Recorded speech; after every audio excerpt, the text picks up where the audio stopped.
We all want to be happier, but how do we get there? First, we start by realizing happiness is not a destination. Being happy consists of micro action steps every single day. I'm your host, Brittny King, and I'm here to guide you along the way.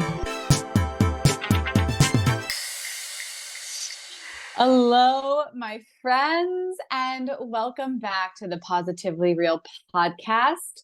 I'm your host and coach, B. King. And I know I always say I have special guests, but I have an extra special guest with me here today.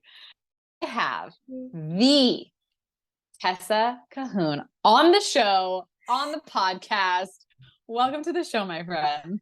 Thank you so much. The Tessa Kahoun. I love it. Sounds so powerful. Well, that's because you are powerful and you definitely get a V in front of your name. I could go into all of the things. I'm going to have you share your bio, but this is just like very full circle. Tessa and I go way back. Yeah. Like there's so many backs that we go. There's so many like layers, I feel like, to our eras. story. Yeah, a lot of eras. A lot of eras. My favorite era was Tessa planned my wedding, which was the best day ever. And we just celebrated our anniversary a couple weeks ago, and we watched the video, and it just brought back the fondest, most feel-good memories. And that was my favorite era of the Brittny and Tessa relationship. But then it evolved. It evolved into this next era when I put up a Instagram post. I don't even remember what it said. And you said you were interested in coaching. And my heart literally was like jumped out of my chest. I had no idea. Literally, I had no idea what you wanted coaching on. And I didn't make any assumptions. I was just like so excited that you even had interest, because I love working. Like I've worked with you, in so many different capacities, teaching spin and the wedding. I love working with people like you. I love working with the high achievers that just get shit done. And when you reached out to me, I was like, I don't know what it is, but we're going to do it. So here we are. Now we get to share your story. We get to share your transformation and share what you're up to in the world, which is probably you'd be, if you asked your younger self, so surprised that this is what you're doing now. But I just wanted a start with your bio. Like, I know I gave an intro of who you are, but share a little bit more about who you are and what you're up to in the world. Yeah, of course. Well, first, thank you so much for having me on. I know you came in, I think I want to say my first interview podcast. So, you have so much to do with the podcast in general. So thank you for having me, but also you were the first guest I had on mine. And I want to say this is the second or third time I've been on a guest, on a podcast. So it's it feels really cool. But also the way that you guys celebrated your anniversary, I have to touch upon that before I get to myself, because it was the cutest thing I've ever seen. You guys went back. Were you at Pizzeria Bianco, and were you just hanging out at Heritage Square? Our plan your little one with Ellie, that was so sweet. And it was such a beautiful moment to see you play it out, because that wedding doesn't seem so long ago. So then to fast forward to see you both with your little one. And was there also a wedding happening at Heritage Square? Oh my God, that's so cute. It was. So we were gonna go to Pizzeria Bianco, but then the wait was super long, so we went and we just got to watch, because we knew there'd be a wedding, because 11/11 on a Saturday. People have been waiting for that for 5 years, right? And it was actually really funny, because we were joking about crashing the wedding. We ran into my sister-in-law and brother-in-law going to the wedding. And the irony is Pete was our officiant. So it was just a very full circle. And I was very emotional getting to share that with Ellie. It was just very special. So thank you for that. Sure. Oh my God, of course. Yeah, no, 11/11 was very popular. I was at McCormick Ranch Golf Club that night. But my bio, I always feel that question is so hard. The whole, when you sit down for an interview and people are like, okay, so tell me a little bit about yourself. Where do you even begin? That's one of the hardest questions, right? But I think in terms of career, I started my business when I was 23 years old. Now, fast forward, I just turned 33 on Thanksgiving. And 10 years in business, I started my wedding planning business. So I really was just bright-eyed, bushy-tailed right out of college. Through college, I worked for a company called Pro Scout, where I got kind of my first dose of working events, but it was more corporate events, and I worked on the AV side of things. I fell in love with working with weddings because it was just far more personal. Like I could actually work with the client, and I felt like I was leaving, making a difference, and actually like making a mark and making an impact, which fast forward is now what I'm all about. But started working in weddings, but then I quickly realized after college, not a lot of wedding planners were hiring. So I started my own company, just like dove in head first, started my business. I think I went through like LegalZoom to get my LLC, which I had no idea what I was really doing, to be honest with you. I worked with a few other planners, still validated my love for wedding planning, kind of got the basics of what I needed to learn through that hands-on experience. But I had to work for my father at the time. So while I got my business up and going, I worked for my dad, and my dad is a concrete contractor. He owns his own concrete company where he does decorative concrete work. So I was like planning weddings and then like looking over blueprints and like responding to emails. And I was like, I have to get out of here. Like, love my father, but like, this is not where I'm meant to be. So I've had my business for 10 years. That's how I started it. I have just a team of 2 right now. So it's just me and my girl, Jessica. I used to have a bigger team. The pandemic definitely threw a wrench in a lot of my plans and a lot of my growth, which is definitely something a lot of planners are dealing with. But, very grateful. I feel like it's an incredible industry to be in. I've met a lot of very inspiring women. It's a very female dominated industry. So and it allows me to be creative. I am a planner at heart. I love logistics, so I love managing how things get done. And also, I'm kind of also unlearning some things that have made me good at what I do, if that makes any sense. So you've helped me with this. So in being a wedding planner and being a wedding planner for so long, it's an industry that champions perfectionism and demands for you to perform at the highest level all the time.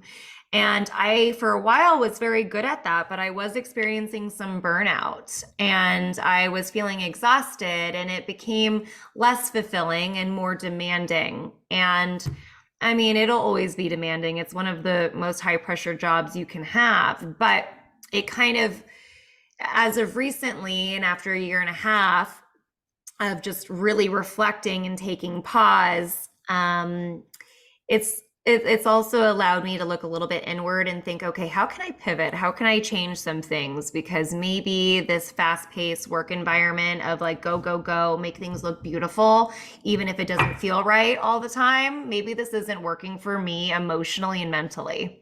So that's when I started reaching out to you, amongst other things that was happening in my personal life. I think that that's what is so relatable about your story is, you said it so well, your industry champions perfectionism. And as high achievers and perfectionism kind of go hand in hand. Yeah. And being able to recognize the signs of burnout and recognize like the areas that used to fulfill you just were becoming more demanding. Just even having that awareness just shows, that you were ready to make a shift. So share with me a little bit about where you were at before. You shared a little bit about where you were at, but go into a little bit more detail about where you were at and what prompted you to reach out for coaching. Yeah.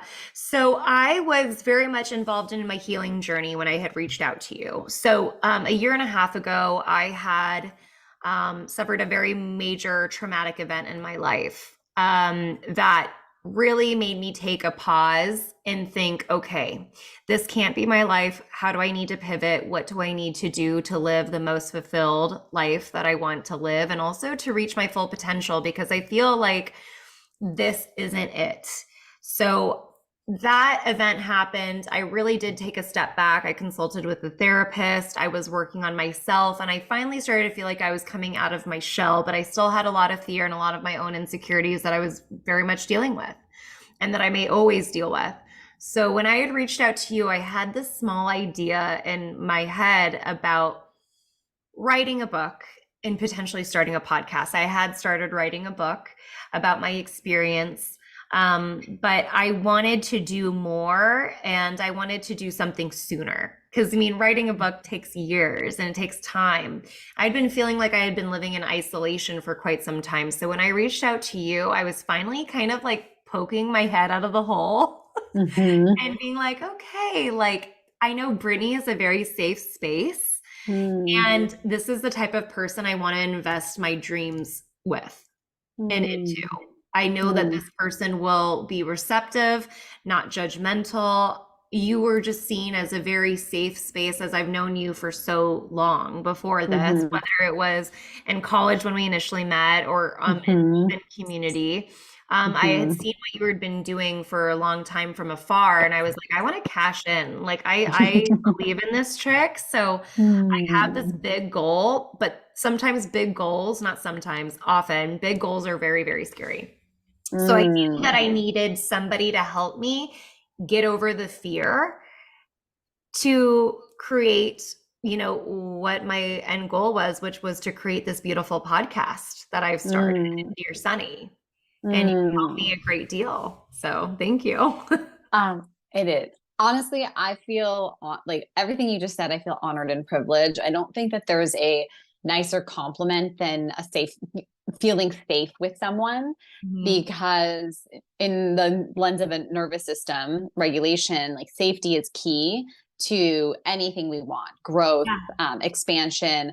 We have to feel safe in order to do that. And sometimes we need that like co-regulator, someone that you feel that you can trust to go after those dreams. And I can't wait to talk about the podcast in a little bit, because just even the journey to get there is so impressive. And your vulnerability and being able to open up and share in the way that you have is incredibly powerful. But before we get there, I think that, you know, this is so relatable, because someone on the external, whether they know you closely or not, do you think that they would be shocked to hear that you had fear that was stopping you? They're like, wait a second, Tessa, you started a wedding business. You've been in business for 10 years. You've accomplished all of these things and have all of these achievements. How could you, someone that has all of these achievements, stop yourself from creating, you know, bringing your idea to life? Quite simply, I was sick and tired of faking it. So I developed this fantastic avatar of I am woman, hear me roar, and I am fearless, which I definitely, that is a part of myself. But I also was in a very fragile state when I had reached out to you. I knew that, you know, I started my wedding planning business on my own. I know what it's like to do something on my own. But what I've learned is that these big things aren't meant to be done alone. So I knew that I needed somebody in my corner. I needed an accountability coach that I knew would hold me accountable, that I knew would also cheer me on when I was feeling hesitant, because I was going back and forth on this idea of starting a podcast and for speaking out about my experience for so long. And I knew that I needed an external force to help me push it home. I knew that I couldn't do it on my own. So I think that there are some things that are meant to be do alone, but this thing was not one of them. Like I knew that I needed the help, and I've also grown exponentially. And I think a huge indicator of growth is acknowledging the fact that there are some things that aren't meant to be done alone, that it's okay to ask for help. Like I had gone so long not asking for help and feeling like, okay, you know, this is my business. Therefore, I am the creator. I'm the answer to all my problems. But that's not necessarily the case, right? Like it's very great and it's helpful to, you know, have that assistance and to have that support. So I knew that you were the girl for the job. It's like such a privilege, because most people don't get past the idea phase. Like we are gifted ideas for a reason. And the thing about the ideas are they're not just going to magically happen. You're the vessel to bring it to life. But the number one reason why people don't get past having the idea is fear. It's fear. And it shows up in I call fear the master of disguise, because it shows up as perfectionism. It shows up as confusion. It shows up as indecision. All the things you just mentioned, like going back and forth, right? Like the perfectionism, all of that is just another way of saying, I'm afraid. I'm afraid of the unknown, because what's on the other side if I bring this idea to life? So were there any hesitations, reaching out, being someone that, like you said, you have this avatar, like you kind of took off your mask and were like, hey, I need help. I don't have this, I don't have it all together and I need support right now. Were there any hesitations there? It's funny because usually there would be, but for whatever reason, I think I've already explained this to you or told you about this. It felt almost like a gravitational pull was leading me. Like I didn't even, when I saw your prompt on Instagram, I didn't even think to myself, oh, like, do I need coaching? I just was immediately like, yes. Like it was almost like like a knee-jerk reaction where it was like, I need to, like, she's offering free initial consultations. Like, yes, do it. Like there's a few moments in my life where I have just acted where it's almost kind of like I'm being led to this action where it's so instinctual and it's so like zero pause occurs. It's when I started coaching with you and then also when I got my dog Hazel. Like I saw the photo where I was like, done, done, done. Like, don't need to think, like, this is it. And she's like my soul dog. But no, like there are things I felt like I was being led to you. And I think that our initial consultation that happened that day happened the same time I'm a very spiritual individual. I think this is why we vibe so much. Totally. But I did a reading with the incredible Zoe Greco. She is a very talented spiritual life coach, and she can channel and she can tune into people's energies to help you navigate hard situations. And I had reached out to her the same day that we had our initial conversation. We had a call, and it's so funny to see how my talk with her, how it's played out with you, because all the things that she predicted were things that we had actually worked on later on.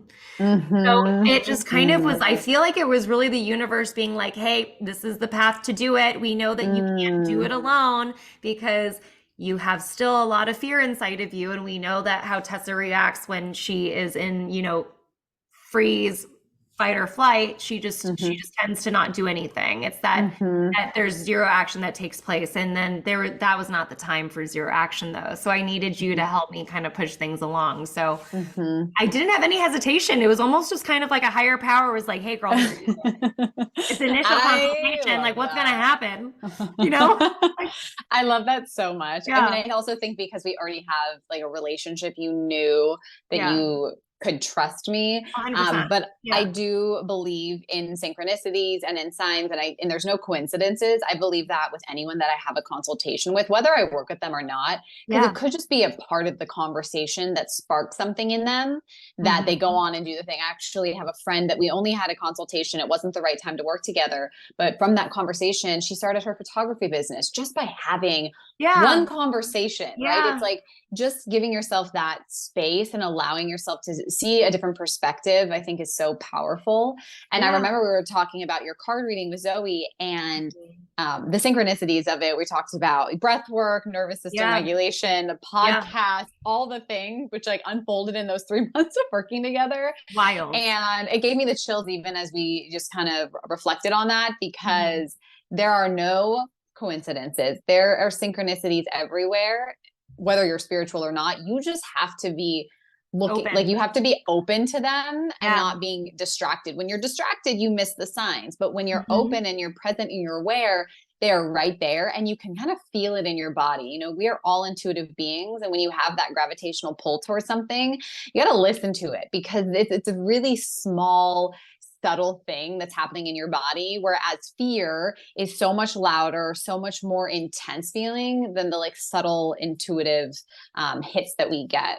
So I love that. I love that there was no hesitation. So share with me now, like, where are you now? Like, we were kind of talking about it before we hit record, but it's pretty amazing. And when did we start working together? Like that was the summertime, right? So that was August time. July. Yeah, I think July. It was July. No, where I'm at right now, I was telling you, a little bit before the call, I'm just in this area of life, in this era where I'm just very content. I'm very content with doing nothing. I'm content with doing all the things. Like no matter what environment you put me in, I feel grounded. And I feel good and I feel confident and I know that I am in control and I know that I can say yes to the things that I want to and I can say no to the things that no longer serve me without anxiety.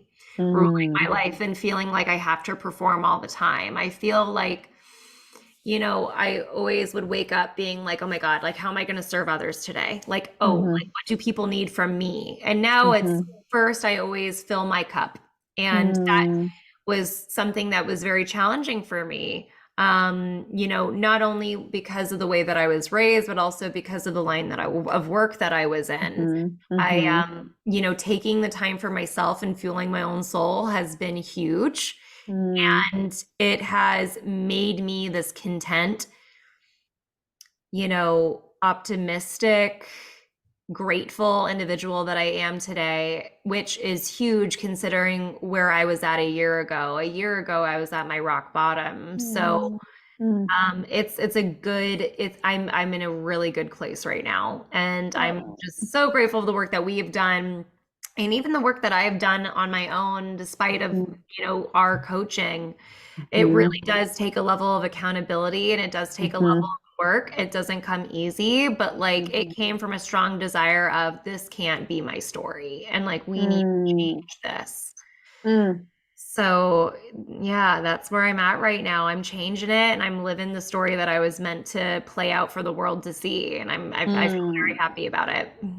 I mean, yes, Yeah. I was thinking about that as you were talking. It's like, it's Mhm. not as simple as just, there's so many layers to the healing journey, and there's different parts of it and different things that you're doing at different times. Mhm. And just to even sit back and recognize where you were a year ago to where you are today, Yeah. how much growth went into that, how much healing went into that, to be sitting here saying how content you are with your life and how you're changing your story, and just, deciding that and making a Mhm. choice Yeah. is so powerful. And I think people forget that they have the choice to Yeah. change their story at any given moment.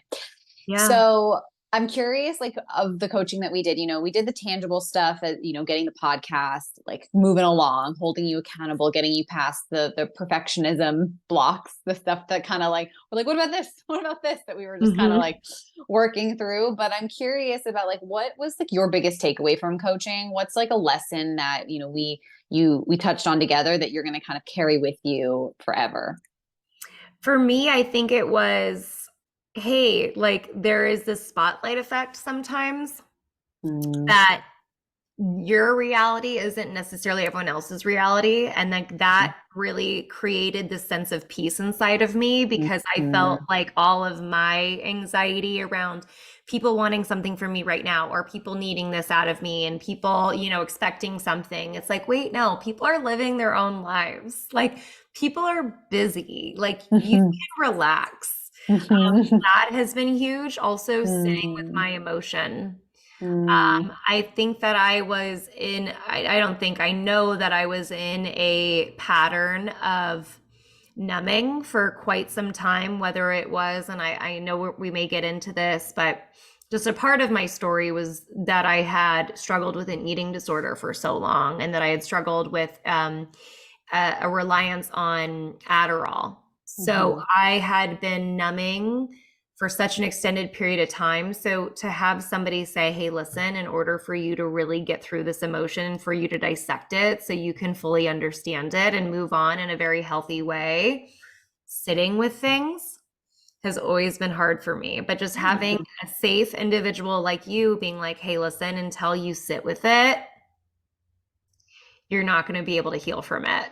Mhm. So the two, sitting with your emotions and also just acknowledging that, there is a spotlight effect that happens when you put yourself out there and to know that things can wait. Mhm. I think that those are the two big takeaways for me. Oh, those are beautiful lessons to carry Yeah. on. Truly. Yeah. We're always on the go. We're doing Yes, we it. are. We are always on the go and always like produce, produce, produce, content, content, content. People want more out of you all the time. And it's like, wait, no, people are living their own lives. They're fine.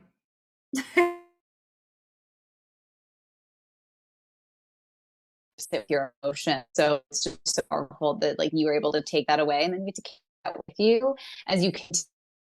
This is, do want to talk about the podcast. Like, we talked about the intangible stuff, but you did reach out because you had an idea.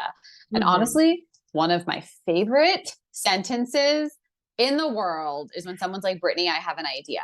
I'm an activator. That is one of my number one strength. I think, no, maybe it's my number three. My number one strength is futuristic, which also makes sense. But my third strength is my second strength is adaptability. Third strength is activator. There we go. It doesn't matter. I mean, doesn't matter. They're all, you can interchange them, but I'm an activator. And so what an activator does is they bring ideas to life, and I help people do that. I help them, they plant the seeds. I help them water it, nurture it, tend to it, so it can be brought to life to see, if it can thrive in the world. Yeah. And so when you told me your idea, I was like, who's going to tell this story if it's not you? Yeah. Like, this is such an important message, about what you've gone through, but then how you've taken that pain and have turned it into a purpose, and how that resonates. And already, I mean, you've had the podcast for a couple months now, and the message that you have sent has resonated with so many women. And I guarantee you don't even realize the people that it's impacted and how it's going to help them change their story. So I want to talk about the podcast a little bit. And, you've touched upon a little bit of your story, but share kind of the basis of Dear Sunny. Yeah. So Dear Sunny was born because for multiple reasons, but I think the biggest reason was this was the podcast that I needed when I was at the lowest of my lows. I think that in society and just with the world that we live in that is driven by social media, a lot of people tend to put out content or cherry pick information about their lives that seems glowy and happy, and sometimes often unrealistic to most people who are viewing it. I think a lot of people can relate to the feeling of, oh my God, their life seems so great. Like, what's wrong with me, when they're scrolling through their Instagram. I needed to know a year and a half ago that I wasn't alone. And I was sick and tired of seeing the highlight reels. I wanted to see people's low light reels. Like, what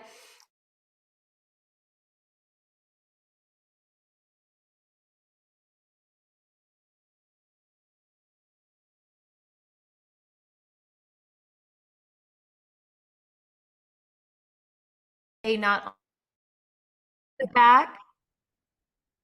Okay, I can start from the top. Yeah. No. Are you still there? Yes. I just hope that we didn't lose. I don't think we lost anything. Yeah. I mean, do we want to see? Do we want to check and see if we did?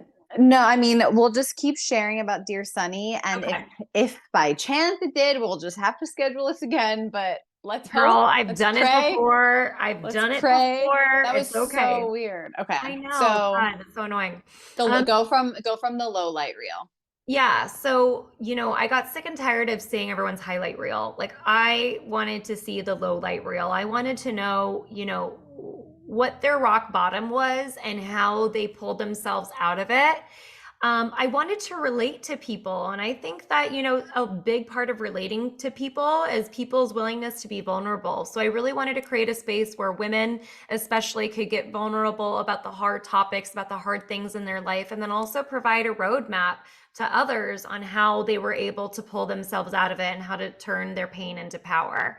And that can be through a variety of different ways. But for me, that was one reason why Dear Sunny was born. And then the second reason why Dear Sunny was born was also to kind of pay respects and to commemorate the soul that I lost that made the biggest impact on my life without even meeting, which was the soul of my child that I had given up because I was in a very toxic relationship. I was in a fairly public relationship that looked really good on the outside. And that seemed to be the theme in my life, creating a reality for others that seemed really good on the outside. But meanwhile, I was struggling with my own demons and I wasn't being honest with myself. And this traumatic experience in that last relationship, how it ended, was my wake-up call. I was with Sunny's father for only a half a year, found out that I was pregnant, had plans to keep the child until an event happened that I no longer could look away. I had to accept the relationship for what it was, which was a very toxic relationship with an individual that had his own demons that I don't think was willing at the time, or maybe potentially ever, to face. And I knew that I had this responsibility as that child's mother to bring them into a world that was not so chaotic. And I knew that if I were to stay with this individual, and also even to bring this child into the world as I wasn't doing this child any service. So how I chose to focus my grief, because I did choose to not keep that child, which is a very complicated and one of the hardest, most selfless decisions I've ever made in my life. And I know a lot of people listening may not understand that. With planned miscarriage, I think a lot of women who have them experience a wide range of emotions, and I think all are correct. But for me, it was, I am so grateful for this soul I never got a chance to meet, because that soul is what woke me up. It's that soul told me, hey, listen, like, this isn't the life that I'm meant for, but it's also not the life that you're meant for either. And I already had a name selected for that child, and that name was Sunny. So a lot of what you see on the Dear Sunny podcast is stories that women can relate to, tackling women's subjects that are sometimes hard for other women to talk about, but are also so widely common and universal, whether it's being in a toxic relationship that you can't get out of, or whether it is, struggling with an eating disorder, or struggling with a decision to make regarding an unplanned pregnancy and not knowing what to do. These are things that so many women suffer from, but no one is willing to talk about it. And I felt like it was hard for me to find a voice to speak to what I was going through at that time. So my response to it was just becoming that voice. So that's why Dear Sunny was born. Oh my gosh. It's like, no matter how many times I hear your story, I always get the same visceral response in my body. Like, just even the way that you shared about Sunny, just sent chills all over my body. And, these little souls that come into our life, whether they come in earth side or are still in the spiritual world, they are our teachers. And I think that it was so powerful to acknowledge that, have that be like, that was the purpose in this experience. And it takes such courage and vulnerability to not only accept that in yourself, but then share it the way that you have. How you've brilliantly shared your story. And I think one of the things that are the most powerful about how you're sharing it is the impact that it is already making, and you are just in the beginning stages. So the fact that you're in the beginning stages of your podcast right now and it's already making an impact, it gives me the chills to think about where you're going to be in just even a year from now. It's really exciting. I mean, when the first episode dropped, like, I told you, I was a ball of nerves when that first episode dropped. Like, there was a wide range of emotions ranging from excitement, freedom, to fear, because I was worried about retaliation. I was worried about what people would think of me. I mean, I'm talking about very hard, controversial topics. So I was just pleased to get such a warm and incredible response. And the common response that I kept on getting was, oh my God, I felt like I was listening to my own story, which is huge, because that is, again, just affirms the reason why I created the podcast in the first place, because I so desperately felt like I couldn't relate to anybody. And when you feel like you can't relate, you isolate and you feel like something's wrong with you. So I think that there's also an element of like destigmatizing a lot of the hard things that I'm talking about. But I think that the episode, I know it made top 100, which was insane. It was on top 100 on Apple Podcasts, and I mean, I saw the chart, and granted it was only on there for 30 minutes, but I was like, oh my God, like this is incredible. Like this is unreal. So yes, I feel that. I feel that power behind this podcast, and I'm just so excited to see where it leads. Me Yeah. too. Yeah. So if someone's listening to this episode and they haven't heard, or maybe they've heard of the podcast, but they haven't listened to Dear Sunny yet, what can they expect from the podcast? They can expect a combination of hard and real conversations about topics that a lot of women in society tend to shy away from because there's things that are really complicated about these topics, a lot of different opposing point of views. So we're going to talk about hard subjects, but necessary subjects, things that range from overcoming a toxic relationship to body dysmorphia to eating disorders to, planned miscarriage, all these things that women go through, but a lot of women feel less inclined to discuss. I'm enlisting guests that are open to discussing those types of topics. Also, you're going to expect a lot of real life stories. So this is a podcast that champions authentic storytelling.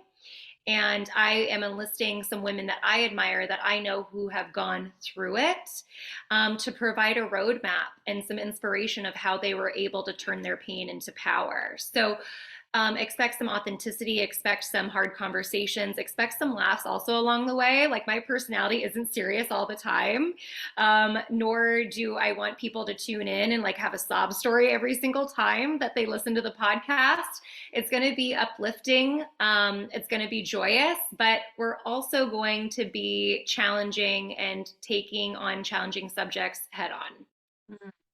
So good. Yeah. So good. And I think, you said you use humor and laughter to kind of lighten the load on the heavy subjects. I think just based off of getting to witness this firsthand and help you go from ideation to creation, I think that's one of the things that sets what you're doing apart. Mm-hmm. Yeah, no, and I think that balance is important, correct? I think that people tune into podcasts because they want to be entertained as well as informed.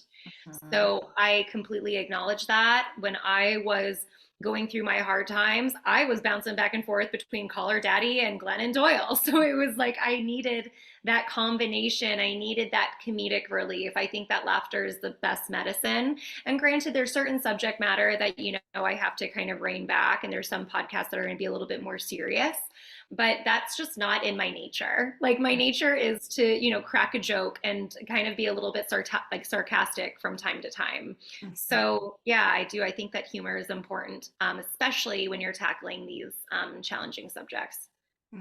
So good. Yeah. So, you had to overcome quite a bit of fear to get your podcast and start using your voice. So can you speak to how you did that? Because I know a lot of people listening to the podcast, they have ideas as well, and they don't get past the ideation phase because fear holds them back. So I'm curious what you would say is like the main thing that helped you get over that fear. I think that there's a combination of a couple different things. For me, it took time. Time was huge. I got off social media and I didn't speak about what had happened for over a year. It took me over a year to heal. I'm still in the healing process. It took me over a year to heal.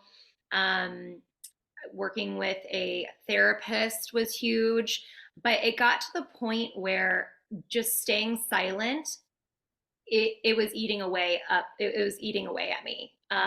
I'm a very outgoing person. Once you get me out, I'm like an extroverted introvert in that way. I love to share. I'm the type of person where it's like, if we're going to go grab drinks, I want to sit down with you and be like, let's discuss our traumas. I don't like small talk.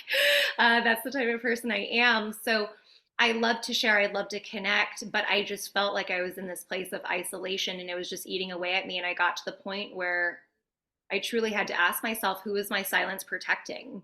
It's not protecting me, it's eating away at me. My silence is protecting the people who did this to me. So I really just wanted to, free myself. I got to that point where I just couldn't handle it anymore. And the voice inside of my head telling me to speak just got significantly louder and louder. And I will also say our work together too. I mean, you helped me push through a lot of my hesitance and my pause and reminded me of why I wanted to do it in the first place, because you mentioned something to me that was really great that always stuck with me. When you are on the cusp of greatness or doing something new, doing something challenging, that's when you experience the most pushback. That's when you experience all the self-doubt. That's when you experience all of the who the hell do you think you are kind of, those thoughts in your head were like, okay, who are you to even speak on this? People are going to think this of you. People are going to think that it's like a shameless grab, that you're just trying to get attention. And that's not what it is. That's not in my heart. But you start to second guess yourself when you are about to explode and when you're about to bring your visions to life. So I think that it was a combination of just me being ready and also our coaching. Yeah, it's so fascinating, like as a coach, to get to witness that. I work with so many women that get to that place where they're about to like cross over like that precipice of change, of transformation, of putting out something that has been on their heart for so long. And there isn't a time where that resistance doesn't show up. And resistance is another form of fear.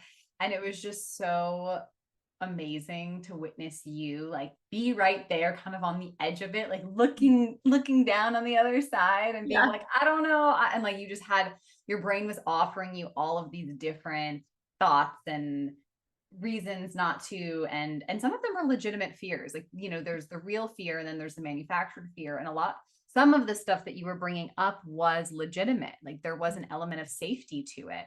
And I just thought you handled it with so much grace. Like you faced it head on. And that's a testament to your healing. And I love that you said it was time. You gave yourself time, because sometimes we get an idea and we're like, we got to like, we try to like rush into it and we kind of take it from this place of scarcity and lack, but you really gave yourself a lovely runway to create and bring this into the world. Thank you. No, and I even think after that first episode too, the response was so overwhelming. And also in some ways too, it was almost kind of like I was picking at a scab a little bit, because when you talk about the trauma and what you've been through, and when you dissect it in such a public way, a little bit of that still comes to the surface. So totally. I mean, a lot of people noticed, and I was panicking, chatting with you about it. Like it took me another like month and a half to release a second episode for multiple reasons. But I think a lot of it was too, is because I was like, oh my God, like the pressure of feeling like I just strike while the iron was hot, but also trying to honor my own healing journey and, realign with why I started it in the first place. I was like, it's more important for me to wait and to digest all of this and to figure out, okay, this was a success. How do I pivot and how do I create longevity? That was the biggest thing. But yeah, no, I still say it's one of the most beautiful things, or if not the most beautiful thing I've ever done. And I definitely agree with that. And it will continue to grow and evolve. And the beauty of it will continue to grow and evolve as you do as well. Yes, I feel that. I think, that outlet's so important to touch upon, when we recall our stories and, like, I love that. It's such a perfect analogy of like picking at a scab, like a wound that's not 100% healed. There's this element of not feeling safe in your body. And we witnessed it happen. You did the first episode. I remember our conversation and I was like, listen, it's okay. We have to turn off the perfectionist mindset of like, it needs to be done perfectly now, and just allow yourself to like give yourself the space to create from a place of true love versus like, oh my God, I have to do something now. Yeah, 100%. And even you mentioned on the podcast you recorded with me, my perfectionist tendency, because when we did that podcast about overcoming perfectionism, my perfectionist tendency is the expert. Like I like to appear like I have my shit together and that I am the expert and I'm all knowing, when this is still very new to me.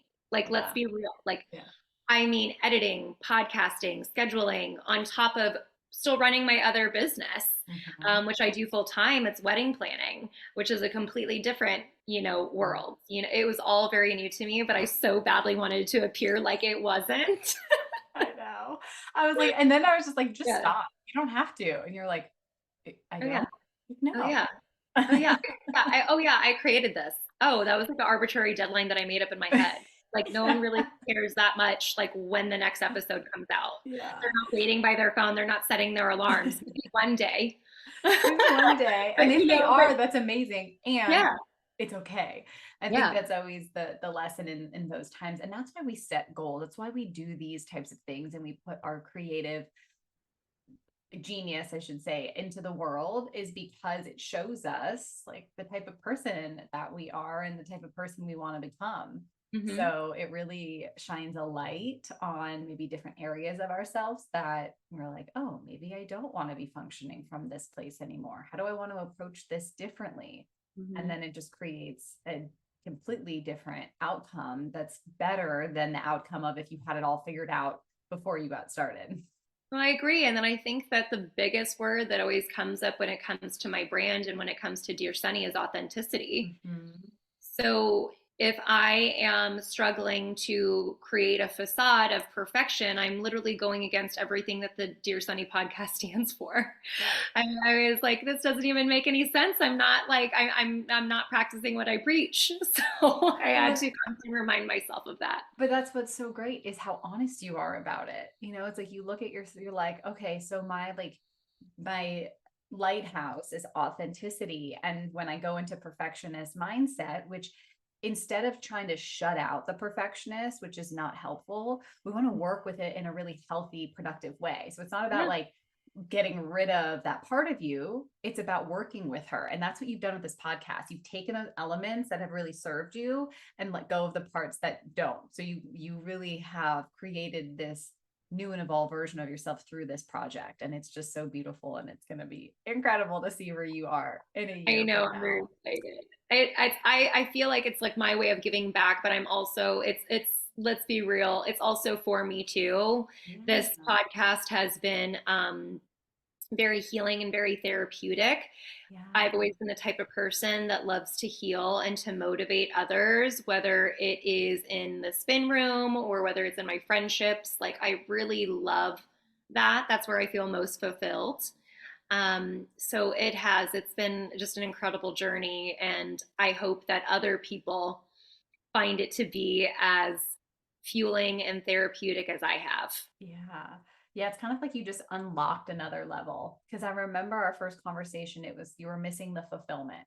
Like what you do as a Mhm. wedding planner was fulfilling, but there was this element that was missing, and you kind of like unlocked this new level of fulfillment Yeah. through this podcast. And I agree. I mean, my podcasting journey was super healing for me as well, just not being afraid to use my voice and put myself in, out there. And I just that's the point of our goals, right? That's the point of doing things. It's supposed to expand us as a human being. It's supposed to help us grow and get to that next level. And it's just so amazing when you find people that also want to do that. Oh, I know. So good. Was there anything else you want to share about the podcast before No, listen to it. I mean, if they're not intrigued to listen to it by now, I'm like, come on. I'm sure people have maybe even turned off this episode and have gone to Dear Sunny to be like, I need to hear this story. I mean, the story is, I feel like even if you don't think that it may resonate with you, there are going to be, if you are a woman, there are going to be things that you are going to take away from that episode, from all of my episodes. I talk with incredible, very admirable entrepreneurs that are well known in town. I talk to, mental health care professionals. So you are getting amazing insights into everyday life issues that women are confronted with. And it's an incredible tool. I want it to be a safe space for women. I know that it's a safe space for women. I'm even hearing from my guests how free they feel after they spill the tea. I should say they always are like, yeah, we spilt the tea, but like we feel more free than we've ever felt before. And I think that this community that I'm building, it's going to be very powerful. It's going to be a community that champions imperfections and honesty, but not in a messy way. It's going to be done in a constructive way. And I'm just so proud of it. And I would just love for people to be a part of this journey with me. Yes. Well, I have a feeling that anyone listening to this episode is already eagerly waiting to listen to Dear Sunny. Awesome. I think the last thing before we wrap up about your guests, that after they share, they feel free, because so much of our stories, or the meaning that we've made behind our stories and the things that have happened to us that we didn't have control over, carries a lot of shame. And shame can't live in the light. So when you start sharing your story and you start owning it, I think Brené Brown, our gal, we talk about her all the time. Like she says, sharing your story and owning your story is the bravest thing you could ever do. And I think that's such a gift of what you're doing, not only for yourself, but for the guests that you have on the show. 100%. It's a beautiful thing. Yes. And then also sharing your story. You never know who you're impacting. Your story could be someone else's survival guide. Another amazing Brené Brown quote, you know? So that is basically the premise of the podcast, as well as just to aid women and empower women to heal, grow, and to never settle. Never settle. Don't second guess yourself. If it doesn't feel right, don't do it. You know, I also think too, I've always craved a community filled with strong women. I've always craved that. I've always wanted it. And when I felt like I couldn't find it, I was like, okay, it's time to make one. So that's where I'm at. That's where she's at. Oh, well, it's just so beautiful, Tess. Thank you so much for your time and your gifts and sharing your story so bravely and boldly. And we need to do a podcast in a year from now to be like, where is Tessa now? Oh man, giving TED Talks. She's on stages. Brené Brown is a guest on her podcast. Yes, I love this unicorn brainstorming happening right now. I know. We'll have a unicorn brainstorm stuff very soon. Yes, I love that. All right, my friend. Well, this was so beautiful. I'll make sure I link the podcast in the show notes. Okay. And yeah, that's really it. Thank you so much for your time. Of course. Thank you so much for having me. And thank you for everything that you did to help bring Dear Sunny to life. Thank you. Honestly, it was my honor and such a privilege.